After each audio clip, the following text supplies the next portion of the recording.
Today I have this wide array of old books that I recently was gifted. So we're just going to go through them and see what I've got, because I only briefly have actually looked at these to see what books are here. So I have these ones that seem to be a set.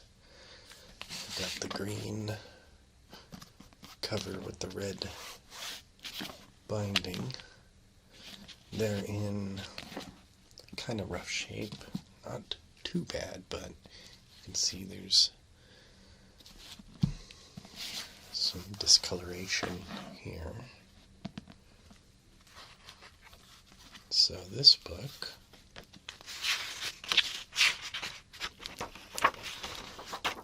and actually before I go into that,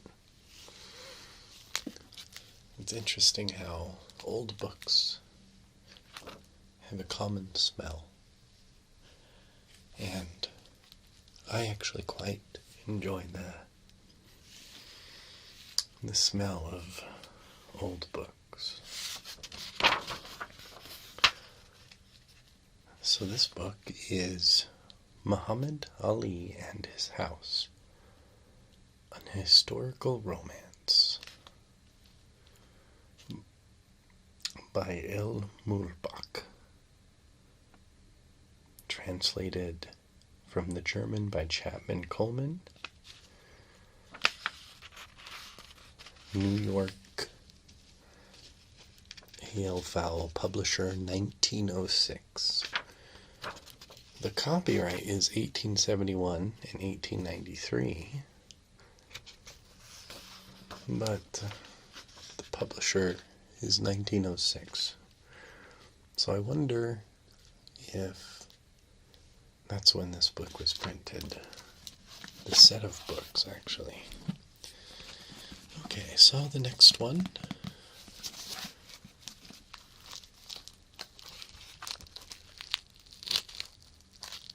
This binding.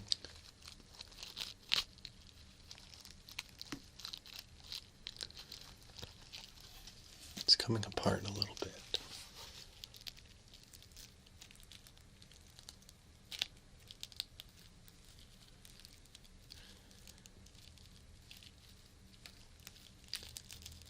Making a nice crinkly sound.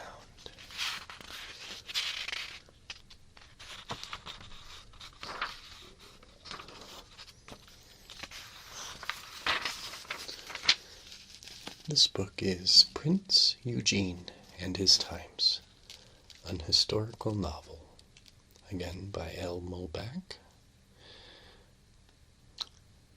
translated from German. So I wonder if these are all L. Mulbach books. Again, 1906 publisher, the same publisher. Copyright 1868.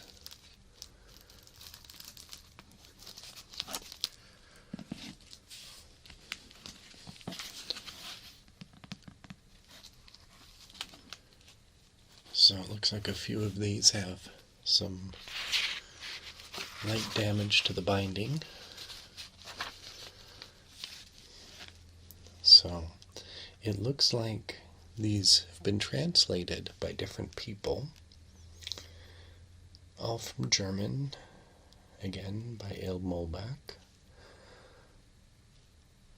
This is The Empress Josephine, an historical sketch of the days of Napoleon. And they'll have these illustrations. Again, publisher 1906, copyright 1867.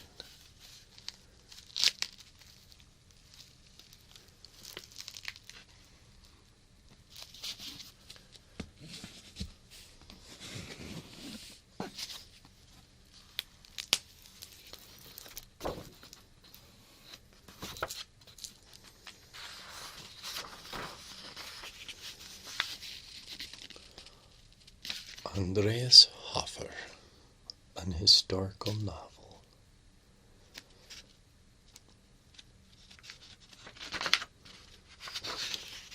Copyright 1868 and 1893. These are all copyrighted by D. Appleton and Company, but published in New York by A. L. Fowle, 1906.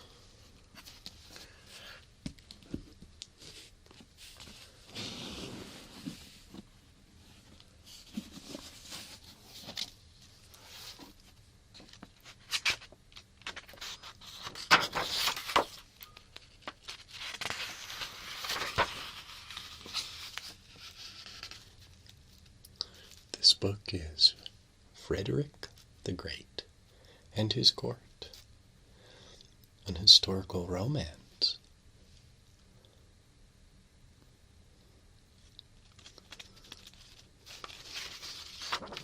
Translated from German by Mrs. Chapman Coleman and her daughters. Published 1906. This illustration is Frederick William I in his laboratory, from the painting by A. Borkman. Copyright 1866. I believe all of these books are in the public domain.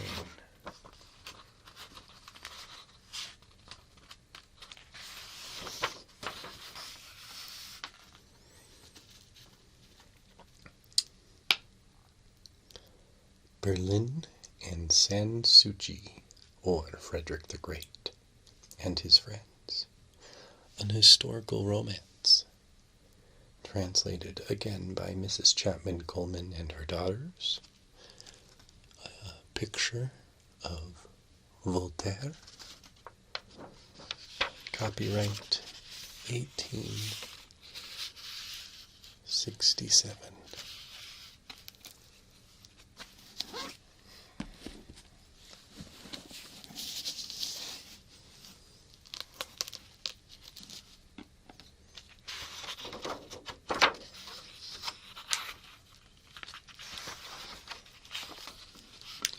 Queen Hortense, a life picture of the Napoleon era.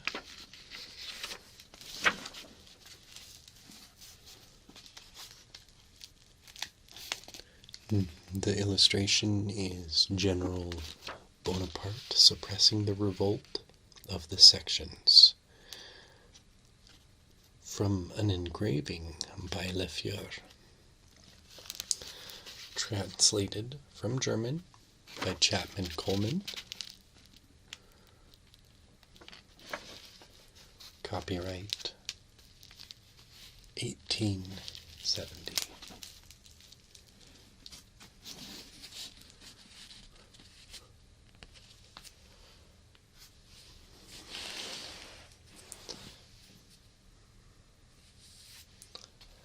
So on to the second stack.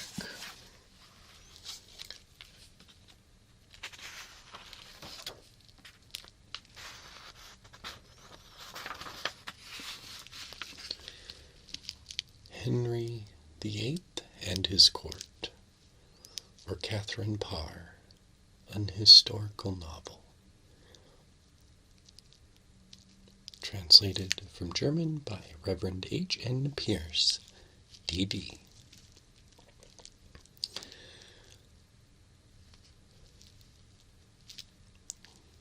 Illustration of King Henry VIII. Copyright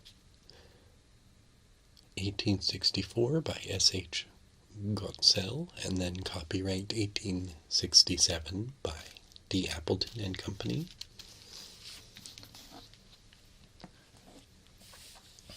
So far I've been correct. All of these books have been by the same author.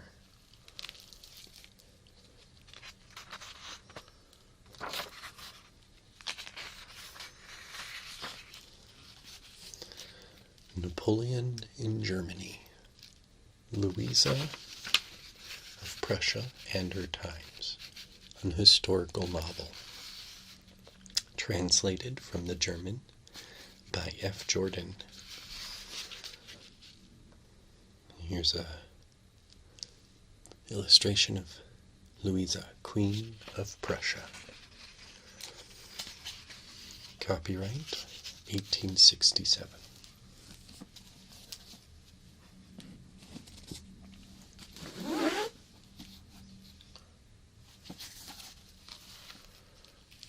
Well, this one, the binding is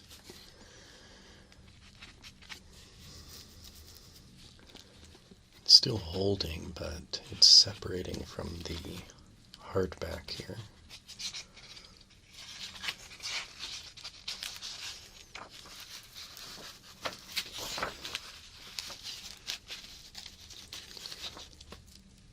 The Merchant of Berlin, an historical novel, translated from the German by Amory Coffin, M.D.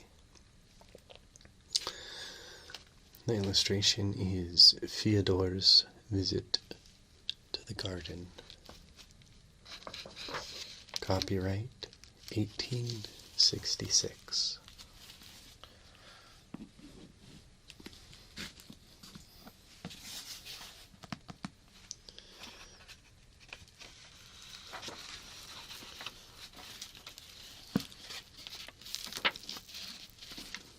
Frederick the Great and His Family, an historical novel, again by L. Mohlbach, translated from the German by Miss Chapman Coleman and her daughters.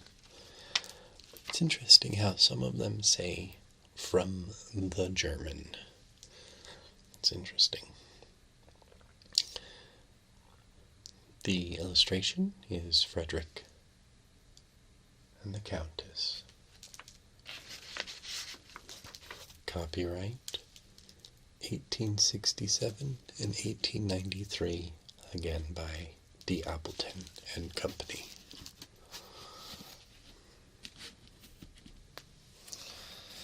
It almost seems like all of these books were on some sort of a shelf or stacked some way, where the bottom ended up with just a little bit of moisture or something, because they all seem to have like this discoloration and damage seems to all be at the bottom of each of these books.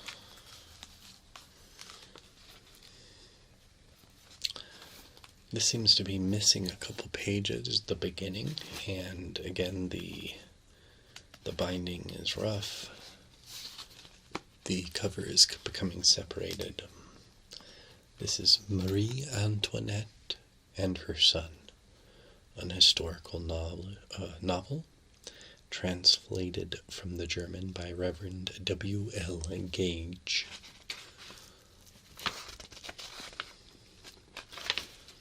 Copyright 1867.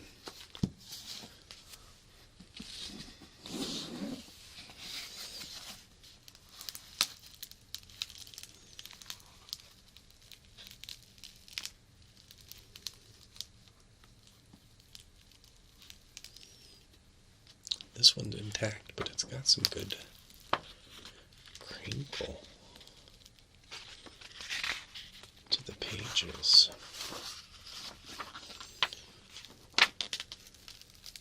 The Daughter of an Empress, an historical novel translated from the German by Nathaniel Green.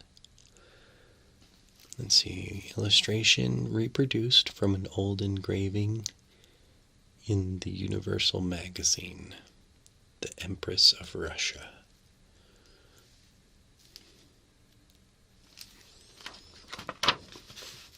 Copyright 1867 and 1893.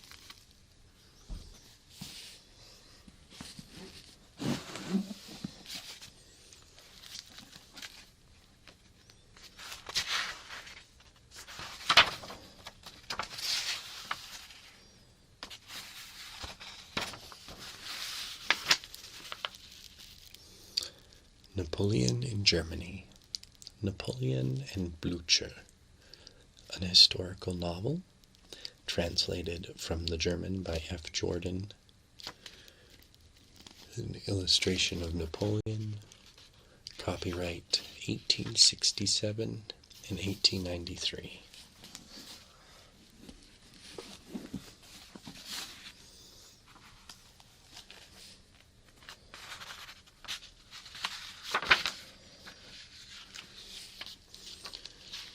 Napoleon in Germany, Napoleon and the Queen of Prussia.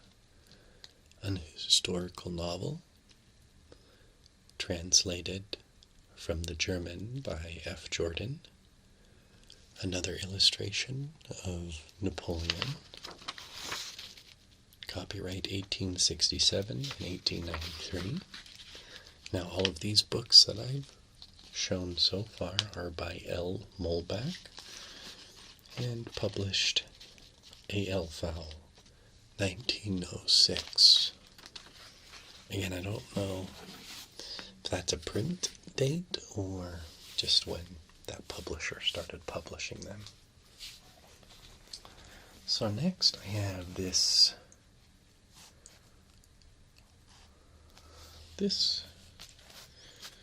little collection. All of these books are the same color and same size, so I wouldn't be surprised if they were like this collection, like a similar author or publisher.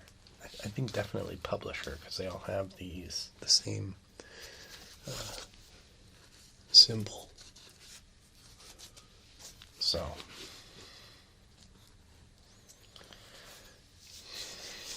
and in fact, on the front of all of these, it says, this one's the clearest, because a lot of these have some damage. Macmillan's Pocket Classics.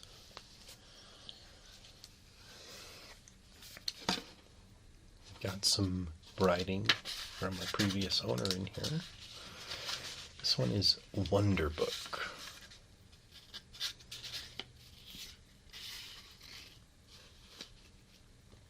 So this is interesting.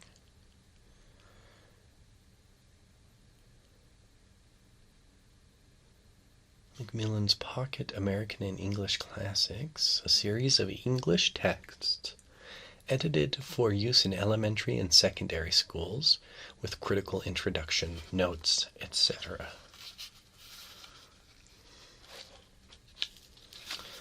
Wonder Book by Nathaniel Hawthorne, edited for school use by L.E. Wolfe, Superintendent of Schools, San Antonio, Texas.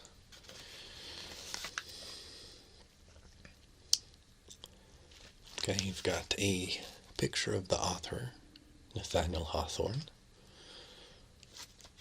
New York, the Macmillan Company. London, Macmillan and Company, Ltd., 1908.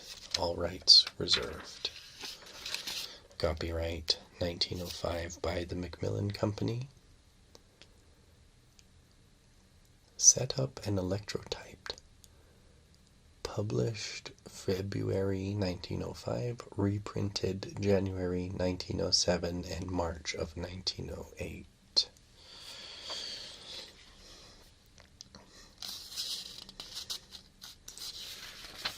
So they have an introduction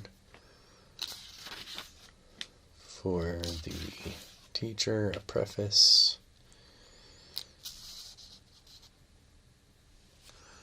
Let's see, contents: The Gorgon's Head, The Golden Touch, Paradise of Children, The Three Golden Apples, The Miraculous Picture, The Chimera, and then a section on vocabulary.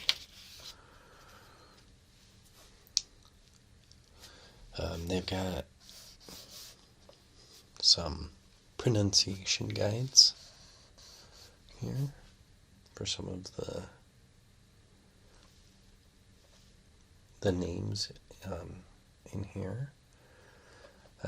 The Gorgon's Heads, Perseus. I mean, it seems like these are old Greek myth tales. Let's see.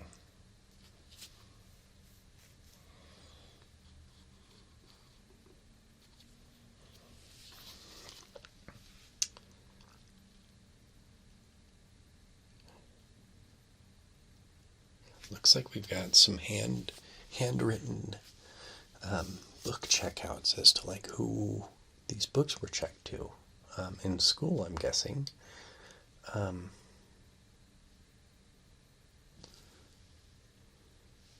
Or something, but Forrest Wick,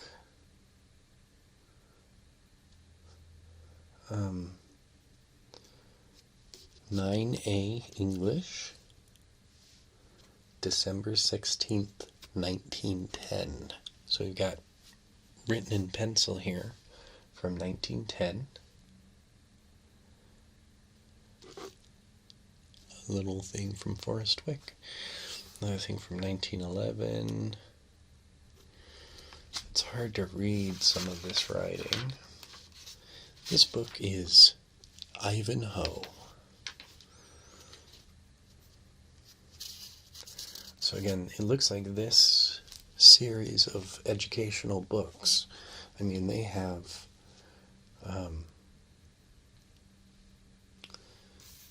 just a huge, wide array of books that they have published for this.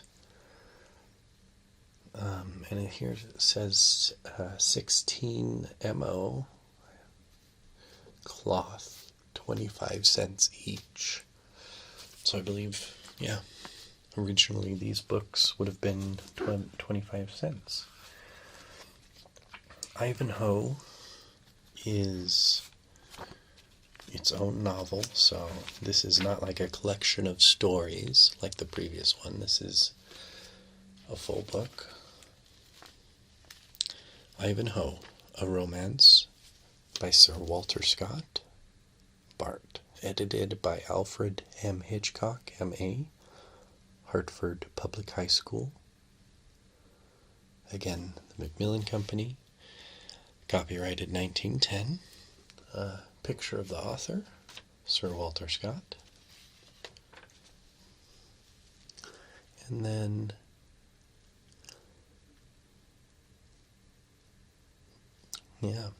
copyright 1900, reprinted every single year until August of 1910. I'm guessing from when the notes in the beginning start here in 1910 that this was printed in 1910. It's got a bit of damage to it. This one has some pages starting to come out of it. Select essays and addresses. So this, I think, is from a different book and was just shoved in here because I just got these in a box. George Eliot's Silas Marner. I'm not familiar with Silas Marner. I'm not sure what it is.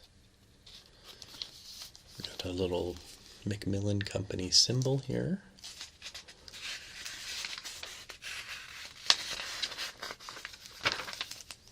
Silas Marner by George Eliot, edited with notes and an introduction by Edward L. Gulick.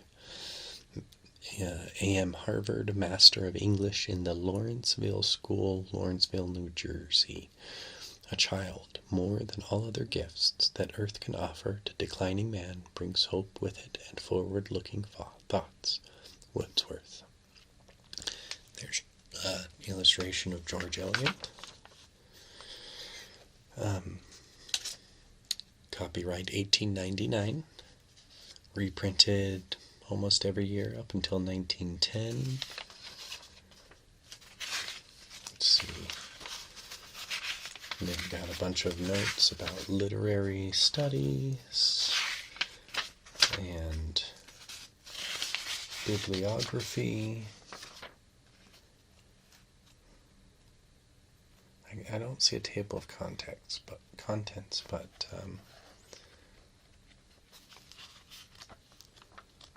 Maybe it is just one book or a collection of writings, I'm not sure.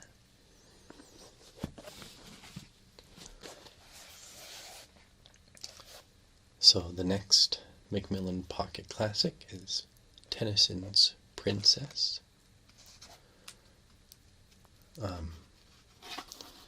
Forrest Wicks, AHS 13, so I'm guessing that's 1913 when Forrest owned this book as well. It seems like these Macmillan classics may have been owned by a man named Forrest. Oh.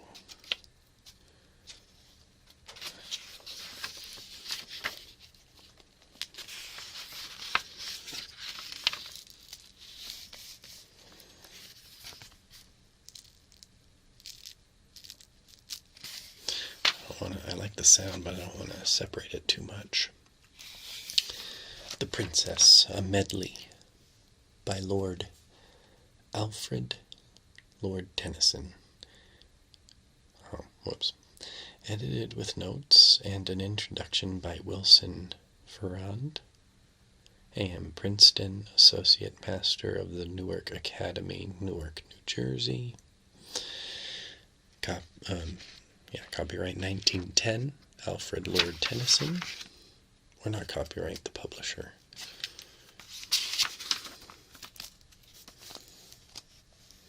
Yeah, 1910. That's probably the print date. Copyright 1899. Got the usual introductions. A little thing about Tennyson as a man. Some more about Tennyson's work and art. And then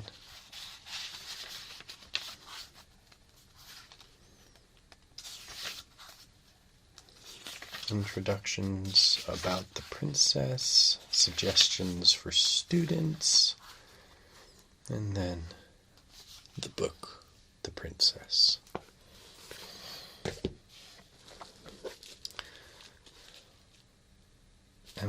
Emerson's essays. A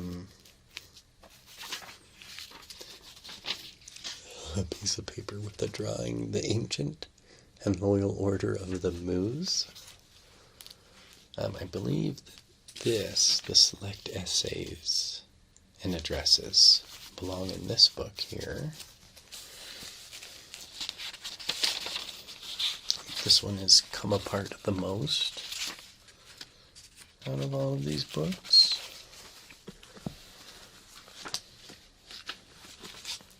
And in fact, it's separated completely and was put in backwards. So let's see here.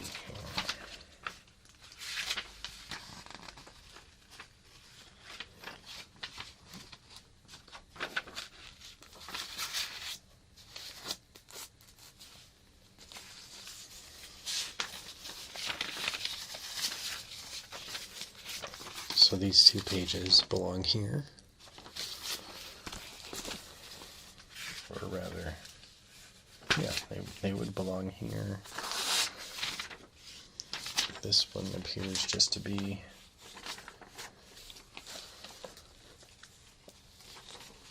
a blank page. So this one's in really, really rough condition. Select essays and addresses, including The American Scholar by Ralph Waldo Emerson, edited with notes and an introduction by U.G.D. Holmes.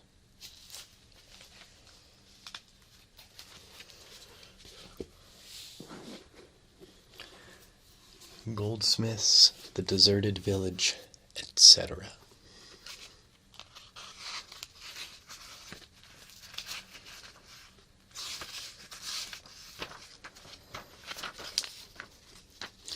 Goldsmith's The Deserted Village and Other Poems, together with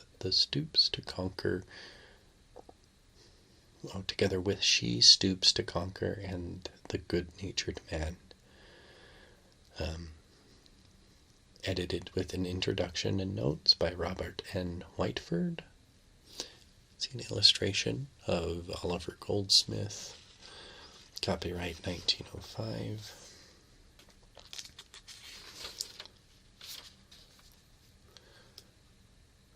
The Deserted Village and Traveler, The Hermit, Songs and Stanzas. The Haunch of Venison, Retaliation, Dramas. So these are all little pocket educational books. Forest Wick, 10A English AHS, Albany, Oregon, September 22nd, 1911. And then it looks like someone was doing some addition on the inside cover, or the inside paper. Shakespeare's The Merchant of Venice. And for some reason, someone wrote Tale of Two Cities in here.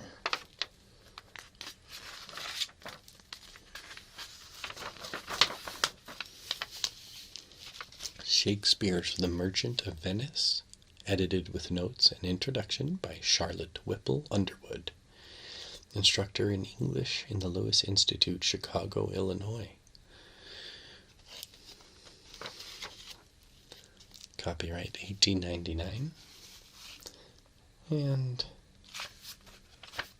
yeah, Shakespeare.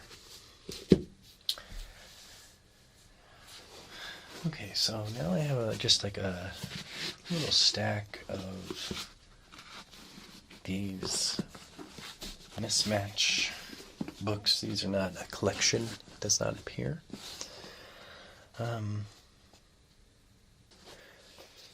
So here we have Gareth and Lynette, Lancelot and Elaine, The Passing of Arthur. This is by Tennyson. Longman's English Classics.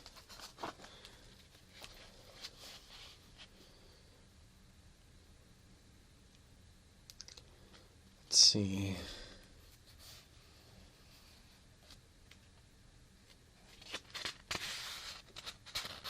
Something about Oregon here.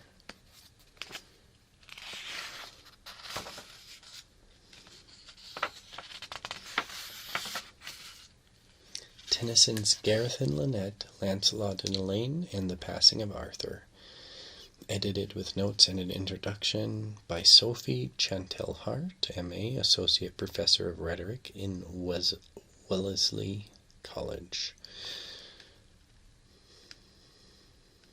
New York, Longman's Green and Company, London, Bombay, and Calcutta. Copyright 1903 by Longman's Green.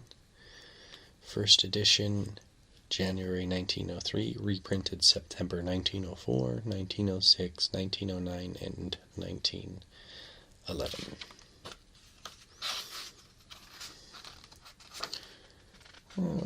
Let's see on here when it was printed. Okay, so here we have Maynard's English Classic Series with explanation and notes, Lays of Ancient Rome, Macaulay.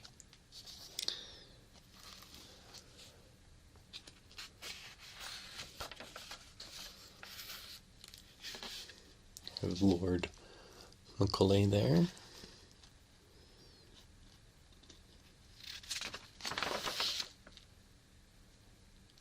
Looks like this is part of another set that I don't have of educational books.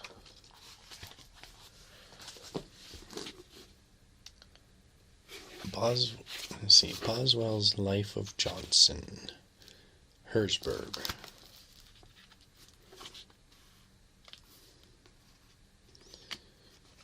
A little bit of writing. This one seems to be in pretty solid condition.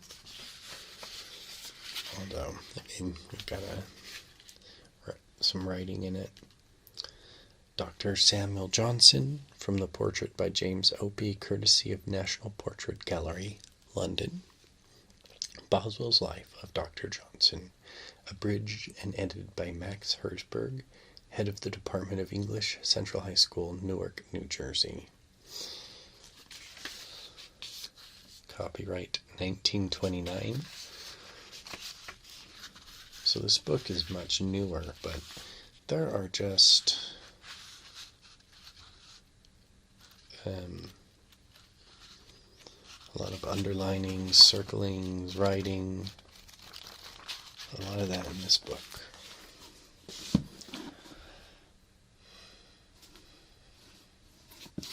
Let's see, this one's hard to read, but I can see it does say Shakespeare, but I can't make out the other words on the cover, so let's open it up.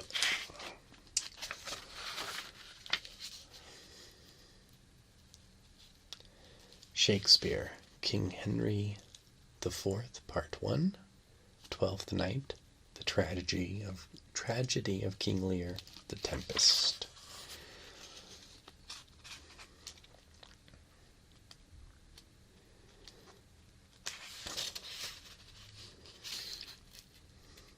Copyright 1929, printed in the United States of America. It's got a preface, and then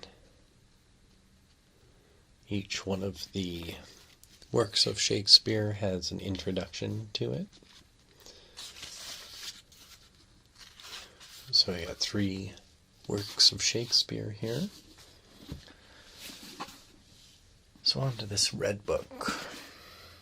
This one seems to be, honestly, in the best condition, just from the outside, of all of the books that I got, all of these old books. Seems to be in pretty good condition, and it's got colored illustrations. This book is Gulliver's Travels by Jonathan Swift, illustrated by John Corbino, Doubleday Company Incorporated, Garden City, New York.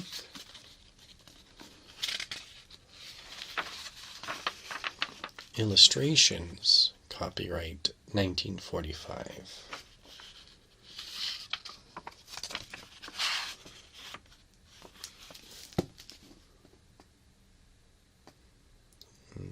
Literary Guild. So, I'm not sure when this was printed.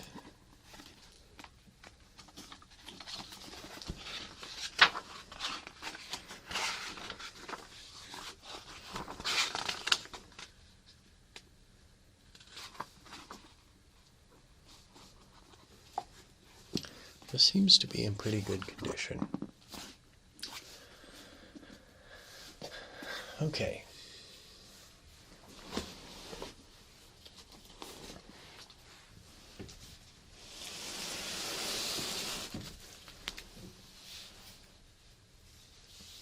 So,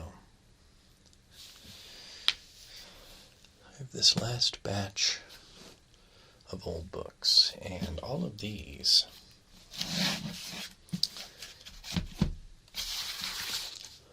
are in a series. I don't know if I have the whole one, the whole series of books or not. It's History of the World. Let's see, I do not have all of them. I can already tell. Let's see.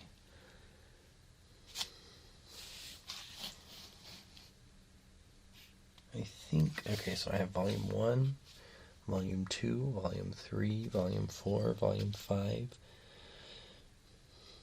Volume 6, Volume 7, Volume 8, and Volume 9. So maybe there are just 9 volumes.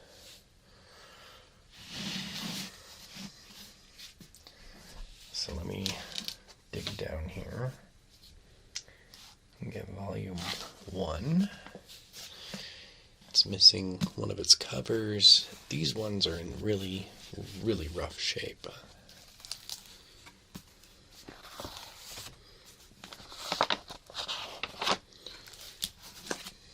It's missing the front cover.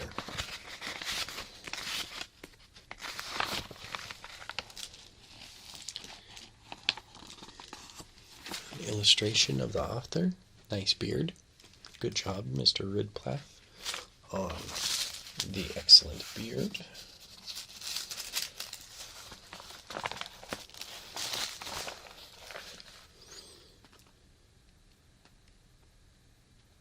Complete in 9 volumes, so I've got the full set.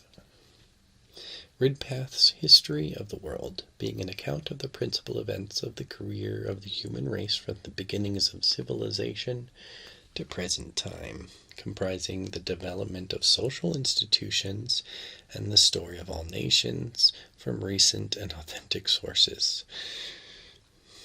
By John Clark Ridpath, author of Cyclopedia of Universal History, Volume 1.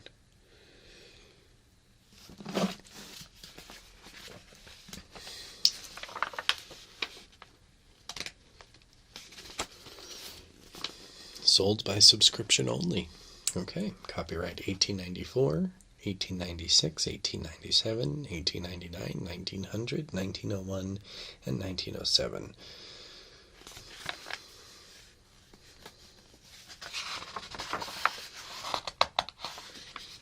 A preface to volumes 1 and 2. Okay. So that's volume 1. Let's see. Here's volume 2. Ooh, this one has also had the cover become separated, but I still do have it.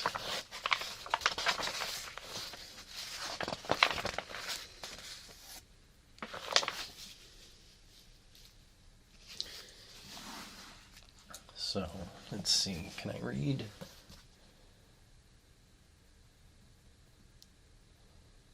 So this one is volume 1, Egypt, something Assyria, something, it's broken, so I don't see it. This one is Parthia, Greece, Macedonia, Alexander the Great.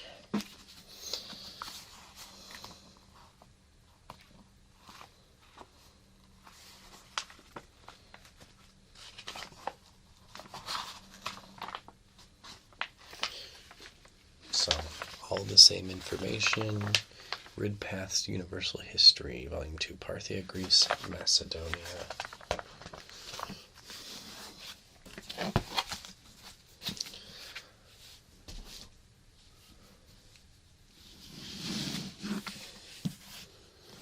Let's see. So, Volume 3. Rome, the Kingdom, the Republic, the Empire. So this one. This one has an illustration. Volume 2 didn't.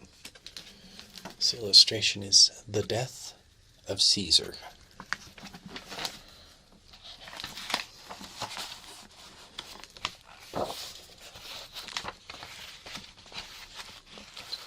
So it looks like in each one in each odd numbered one, there's an introduction for the next 2 books. So this has a preface for volumes 3 and 4. This one's all about Rome. Volume 4. Let's see. Volume 4 of the History of the World. Barbarian, Ascendancy, the Mohammedan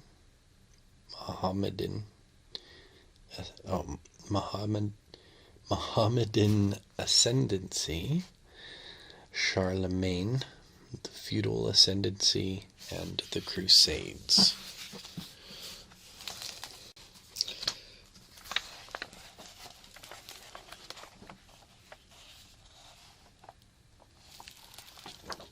Queen Boudica. The Celtic Queen.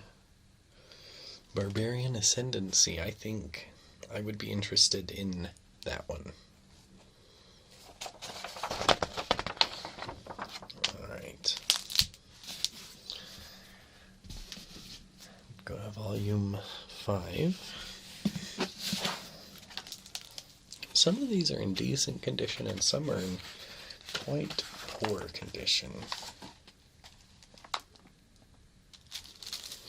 I have a picture of Georgie Boy Washington.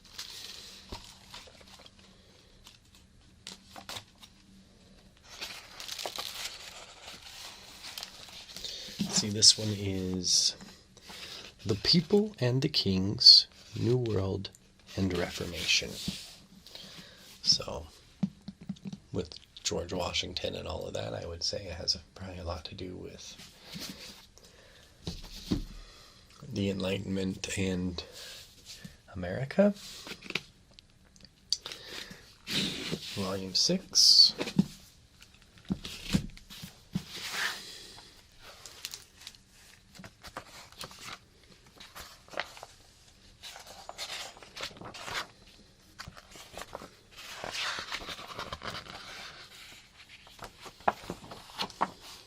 A map of the UK. Let's see. Volume 6 is The English Revolution.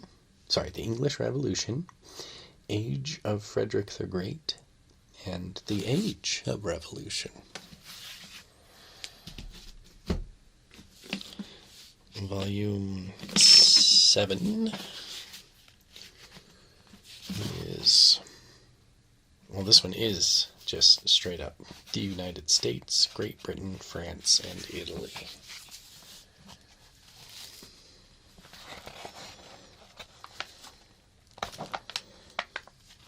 This one has a picture of Lincoln.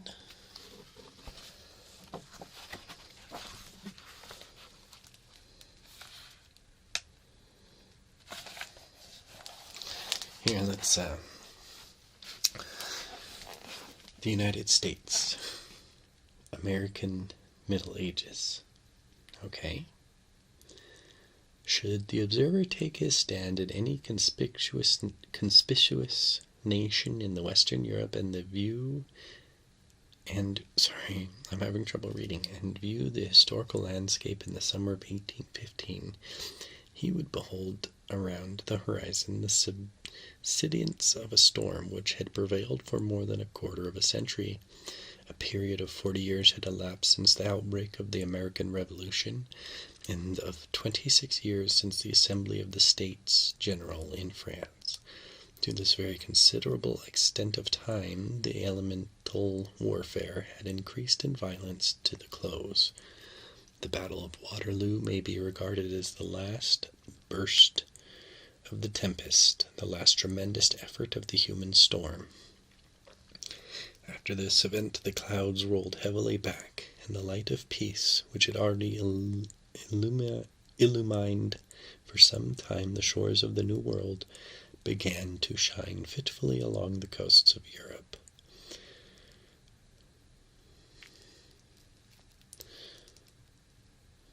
Interesting.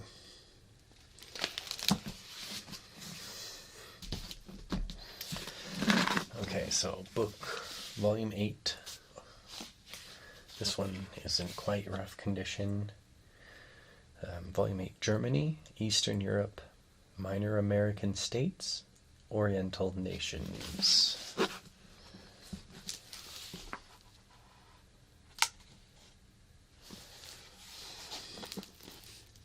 Joseph Bonaparte.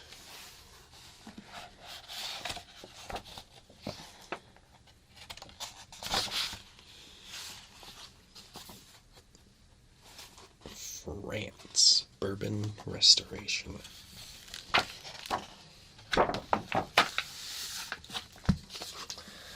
And the final book, volume 9. The close of the 19th and dawn of the 20th century.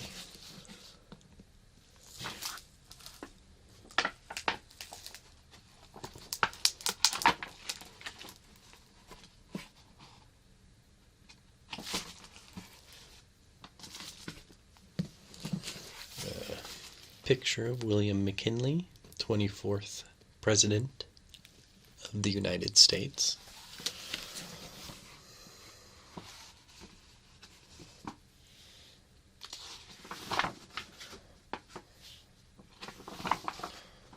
So this one, as I was flipping through it, it seems like there's a lot more photographs.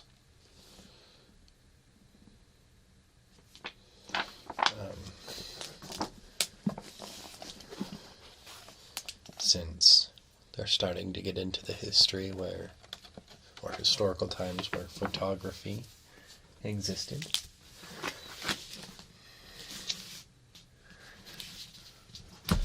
So that is my old book collection that I recently procured. I was helping my uncle move, and I think these were originally bought for my cousin, who is no longer with us, and he was looking to get rid of them. So I said, yeah, absolutely, I would love to take them.